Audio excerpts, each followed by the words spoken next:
ప్రియమైనటువంటి ప్రజలారా, ఈ సాయంకాల వేళ సమయంలో మేమందరం కూడా నెల్లూరు ప్రాంతాల నుంచి మీ ప్రాంతానికి స్వార్థని ప్రకటించాలని వచ్చాం.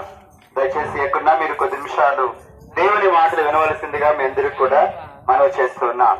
గమనించండి, పరిశుద్ధ గ్రంథమైనటువంటి బైబిల్లో ఈలాగున రాయబడి ఉన్నది: పాపులను రక్షించుట కొరకు క్రీస్తు యేసు ఈ లోకంలోనికి వచ్చెను అనే వాక్యము నమ్మదగినది, పూర్ణాంగీకారములకు యోగ్యమునై ఉన్నది అన్నటువంటి మాట ప్రియులరా రాయబడి ఉన్నది. కొంచెం దారిలో ఉండబాకండి, సైడ్కి వచ్చేసినట్టు ఏలియా ఇటు చేసినట్టు దారి ఉండబా. కాబట్టి పరిశుద్ధ గ్రంథం రాయబడినట్లుగా పాపులను రక్షించడానికే క్రీస్తు యేసు ఈ లోకంలోనికి వచ్చాడు. ఆలోచించండి, పాపులను రక్షించడానికి.